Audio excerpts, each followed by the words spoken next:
Hello and welcome to JRock's Babylon News.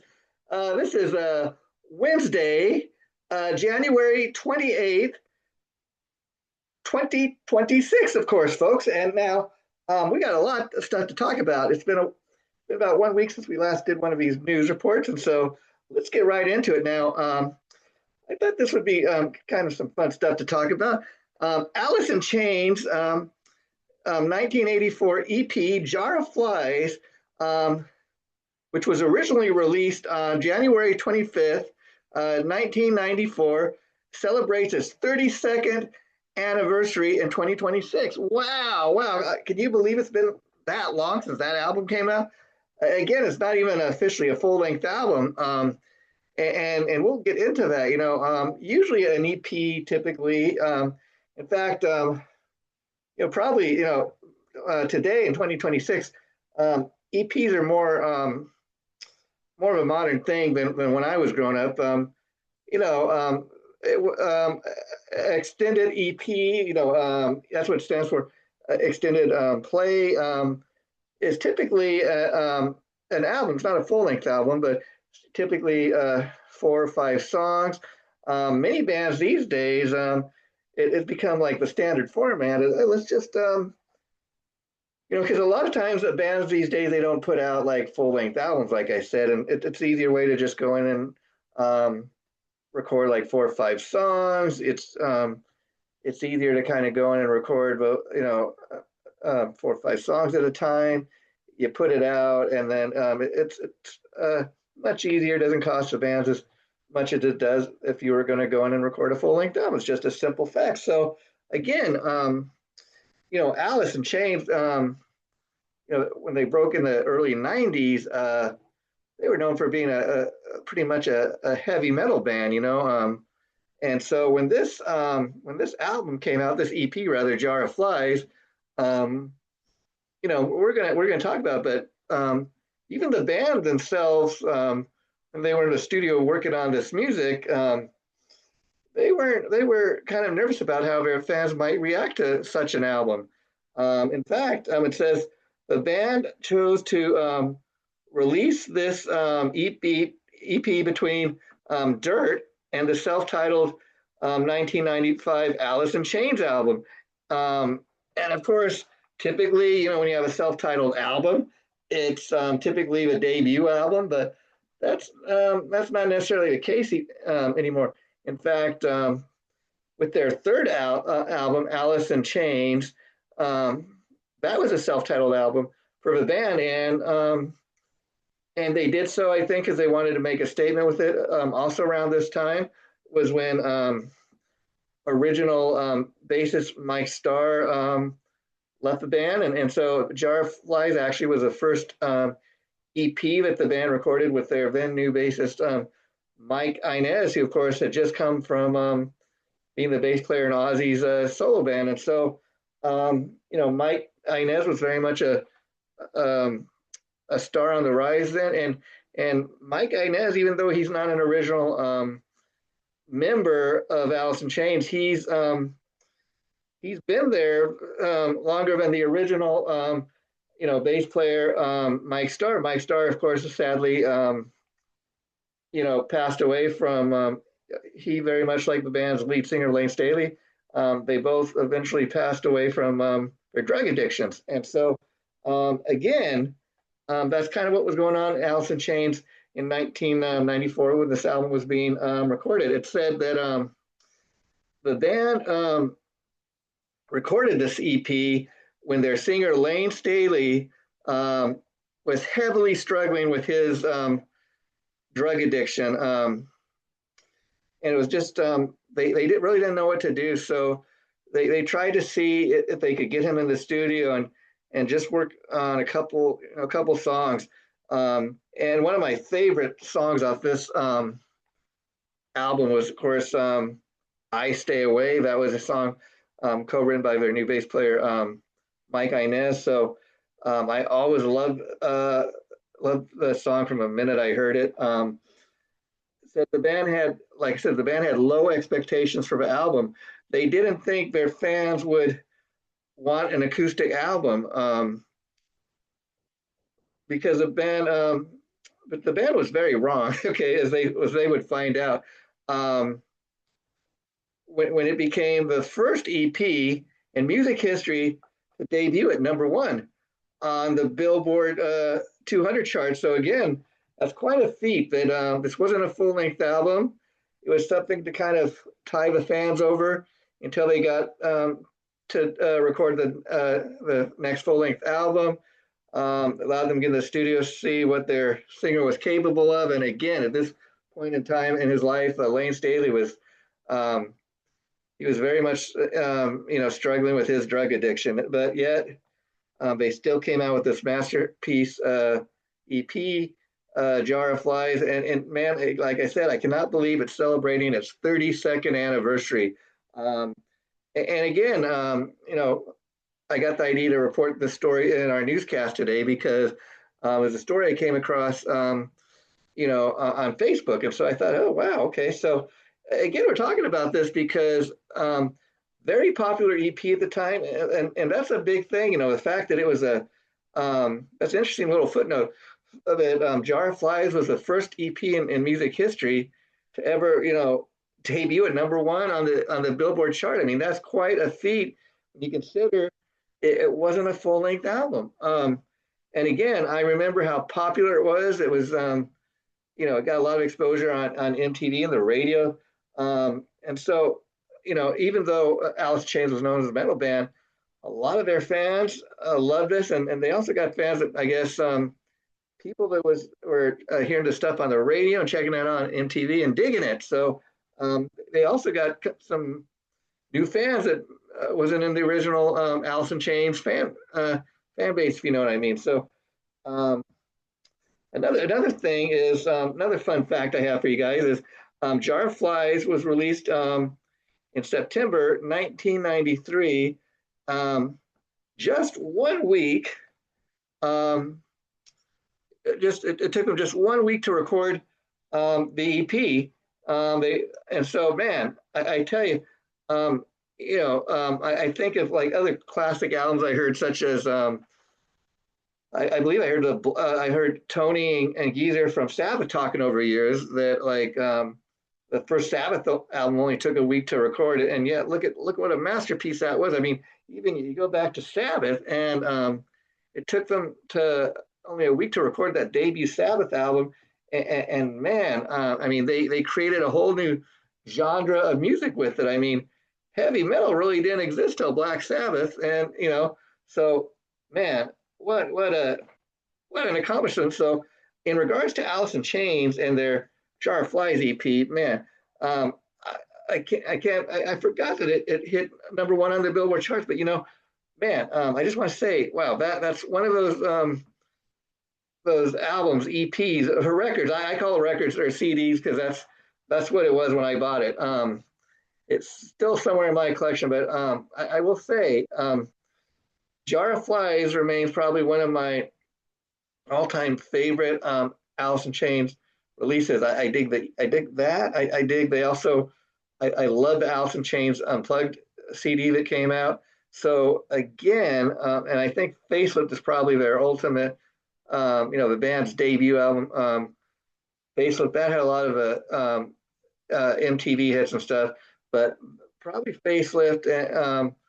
My all-time favorite Alice in Chains album. I think it's just because that was the first time I ever heard the band. Like a lot of people, when that debut album came out, the videos were all over MTV, and I must say, I don't know if I really consider Alice in Chains a grunge band, but their rise to fame was during the kind of grunge era of music, and they were lumped in with some of the grunge bands. But I'll just say this: if Alice in Chains is indeed a grunge band, they are probably my all-time favorite grunge band, because what I loved about the band from the minute I heard them, I mean, I think my ultimate kind of favorite track by Alice in Chains of all time has got to be "Man in the Box."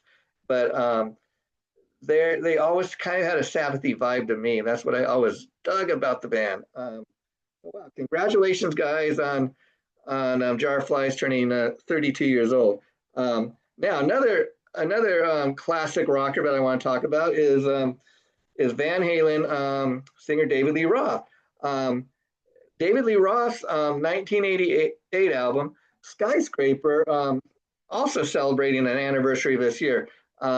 It turns 38 years old in 2026. The album was released on January 12th, 1988, folks. And here's some interesting facts I learned about the album.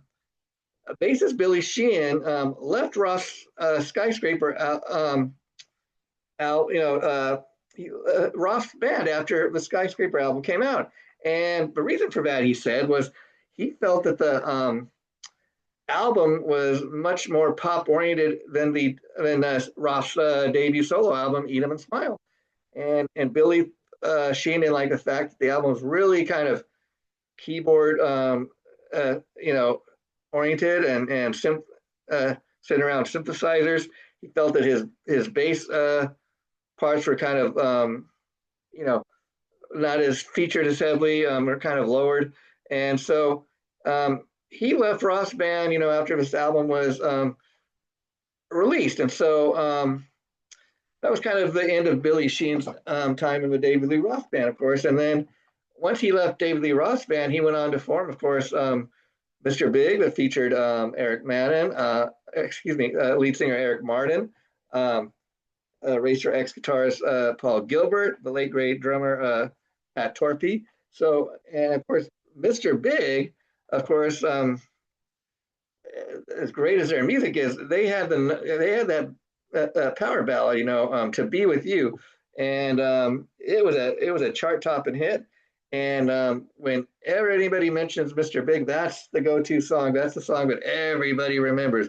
Even if you are just a casual Mr. Big fan, that's the one song everybody will know. Now, getting back to Dave Lee Roth's Skyscraper album, the album peaked at number 6 on the Billboard charts in the United States. Wow. I didn't realize that it charted that high.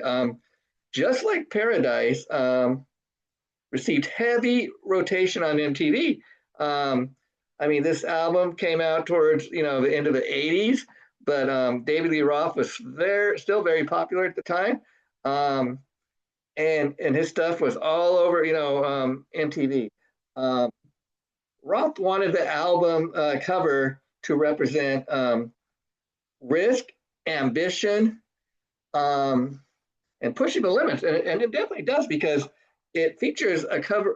The album cover features David Lee Roth, of course, in what looks like he's climbing a mountain. Now, what I found out about this album cover is quite interesting. Is it is not just a stage prop or something that's set up to look like a mountain, and it's not a computer-generated piece of art. Actually, David Lee Roth went to Yosemite Park, National Park, and it's actually a photo of him climbing a mountain in Yosemite Park. So that's quite interesting to find out. And I do remember at the time when seeing the Just Like Paradise video, it shows him climbing those same mountains in Yosemite National Park. And so again, David Lee Roth talked about the fact that he actually was a regular mountain climber. It's something that he actually knew how to do. And so it was fun to actually see David Lee Roth incorporate some, that mountain climbing stuff, which is something I guess he was really into back in the day, into his music video, and that's also, when you think of Skyscraper, it's something I always kind of think about is how cool that looked, him climbing the mountain, and then find out that it's something he actually really did, and wasn't just a stage prop or something. Wow. So, man, that was pretty fun. And so, that's just one of those things that you just you think your eyes are fooling you, but man, he did it. He really climbed the mountain. Wow. Now, here's some other fun stories we got to talk about. Black Sabbath bassist Geezer Butler has said that he feels that the band's album cover for the Paranoid album remains the band's worst album cover to date. He feels the art work has nothing to do with what the album was about. Now, here's some fun facts for you. it says the album was originally to be titled War Pigs, which of course is one of the songs on the album. Um, and so originally the artwork was meant to reflect anti-war themes. The album cover features a guy with a sword wearing a pig helmet, which was to symbolize the war pig. So the album cover no longer made sense when the album was changed to be titled Paranoid. The album cover was also very blurry. Now I remember I have a copy of the album somewhere, and I always remembered that whenever I looked at the album, I really didn't know what the cover art was. I couldn't figure out, and it was kind of blurry. And I'm like, what the? It just looks like it's kind of it's a blurry picture, and I wasn't sure what it even was about. So it's kind of interesting to hear Geezer talk about this and kind of clear this up, because even the band was confused, and I don't know if it was, I don't know whose decision it was to change the title, to Paranoid, War Pigs. I mean, Paranoid, I guess, maybe has kind of a metal feel to it. Paranoid maybe sounded better, probably to somebody in the management of a record company than calling it War Pigs. Who knows? Who knows? Really. Now, finally, big news coming today, just breaking today, in fact. In fact, when we do next one of these news reports, I think this may be more on our next news report. We may find out some more of the details, but very interesting. Just breaking tonight, folks. It was announced that Motley Crue won their lawsuit against former Motley Crue guitarist Mick Mars. Mars has to pay back $750,000 to the band. Mars also had to recant his claims that the other band members faked their live performances with the use of tapes. And Mick Mars also had to admit under oath that his previous statements were false. Wow. I mean, I really did not see this one coming, And the thing is with this is I remember when Mick Mars left the band, he was let go. He had struggled many years with his health, of course.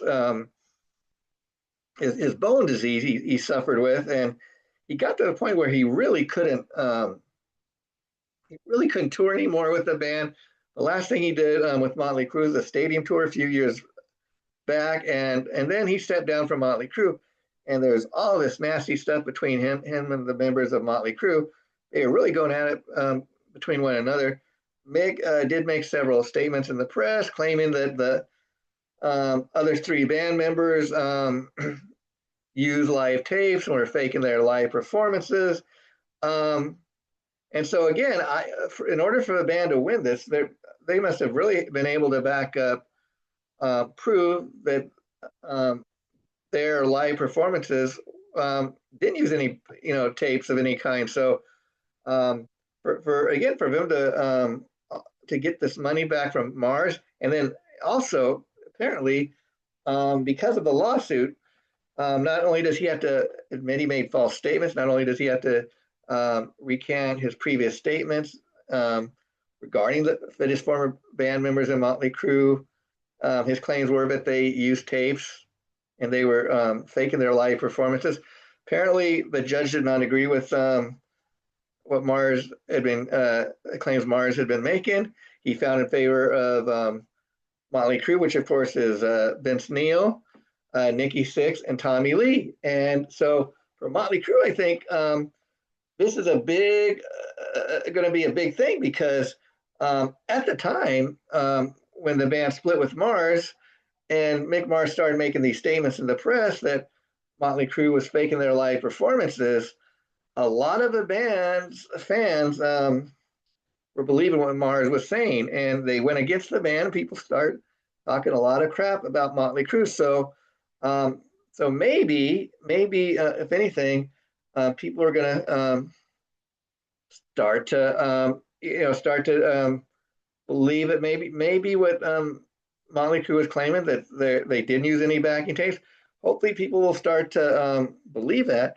And this really couldn't have come at a better time for the guys in Motley Crue, for the fact that they are getting ready to go back out on the road this summer um, for another big tour.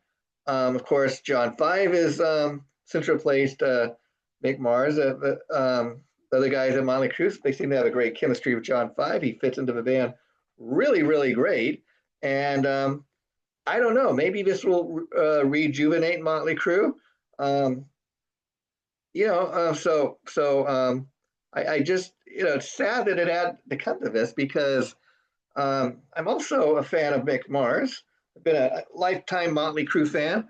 Um, I'm a fan of all the guys, so it's sad that it had to come to this. But when you make a statement like that, you got to be able to prove it, and who knows what really happened in the court. But again, I think this will be a great opportunity for Motley Crue to go out there and tell the fans, see, all those claims that we are faking our live performances weren't true.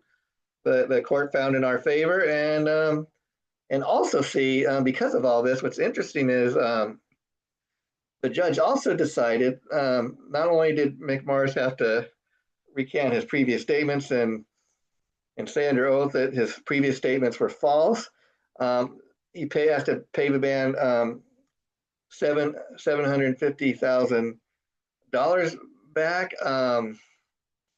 and he also no longer is going to get a 25% cut of what the band makes when they go out on the road. You know, for all this time now, he's been getting like 25% of whatever the band makes. Well, the judge kind of decided, because of what he sees as Mick Mars' false claims and the damage it did to the band, that the judges decided that he no longer is going to get that 25% cut. So, wow, everything was kind of found against Mick Mars, and it's kind of sad. I wonder if Mick Mars, he put out a great debut solo album, came out maybe close to 2 years ago now. He's supposedly working on another solo album. I haven't heard any more about that, but when the first solo album was released, he talked about that he was already working on a second one. So we will see what becomes of that. Now, to wrap up today's newscast, and I'm glad we are kind of ending on that one, because again, that story is just breaking today, and being the fact that Motley Crue is getting ready to go back out on the road this summer, I'm sure the guys are going to be out there talking about this in the coming months. And so let's see what else Nikki, Vince, or Tommy might have to say about the fact that they won the lawsuit against Mick Mars. Now, another legendary drummer, Matt Sorrum, he recently came out and was saying that he believes that his band Velvet Revolver could have been as big as Guns N' Roses if the band had lasted that long. I tend to agree with Matt. I mean,